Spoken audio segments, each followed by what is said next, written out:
Day one in Tournament Town is complete with 36th ACC Women's Tournament.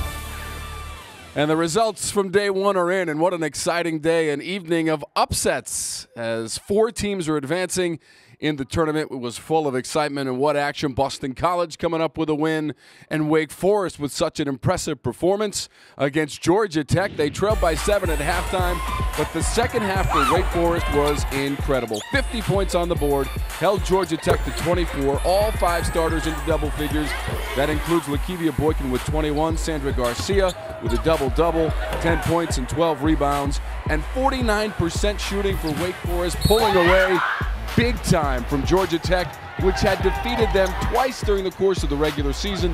But Jen Hoover and the Wake Forest Demon Deacons have advanced to the second round with that victory. An incredible game, 86-67 the final as Wake Forest advances. The later game, the final game of the day, Virginia and Boston College. And for more on that, here's Mike and Debbie. All right, Tom, thanks a lot. And Debbie, it looked like for a while BC was going to run away with this game. Give Virginia credit for battling in the second half, coming back to take a lead. I thought Joanne Boyle made the adjustment she needed to make in the second half, getting out of that man-to-man, playing mostly zone, getting out of that big lineup, keeping McCall at the power forward position. It allowed Franklin to get some space and to be able to score in the paint. When you got all those post players in there, it clogs everything up. She couldn't get free. She didn't score in the first half. She did a better job in the second half, but you got to credit the BC players. Move the ball, spacing, best spacing of any team in the ACC. I've said it all season long, and they showed it off today. They did a great job of getting extra possessions. They stayed with Virginia on the boards, only -1.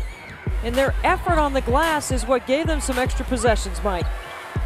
Well, it was a 2-point game with a minute left, and here's the play of the game. Tessa Holt comes up with the steal, the and one, and BC goes on to a 66-57 win, and they earn the right to play North Carolina tomorrow. Christy Winter-Scott had a chance to talk with one of the stars of the game, Carrie Shields. Carrie, you came up huge for your team. You said that you wanted your legacy to be that you were a hard worker. Did that come true for you today in the game?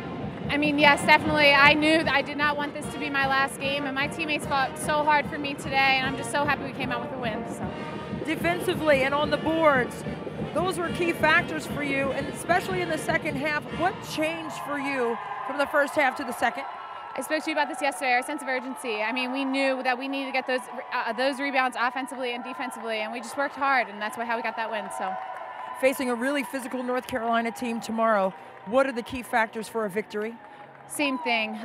We need to keep them off the glass, and we need to play hard, and hopefully we can go out and get that win. So excited. Great game today. Congratulations. Tom, to you. Christy, Boston College out of the first round since 2010. Here's how the bracket looks. Florida State will go against Miami. The #1 seed Duke will take on NC State. Maryland and Wake Forest go at it, and then North Carolina and Boston College. That'll all be coming your way tomorrow. All the action of day 2. Day 1 is done. Day 2 from Tournament Town, Greensboro, North Carolina, coming up on Friday as we continue on the road to a women's ACC championship here from Greensboro.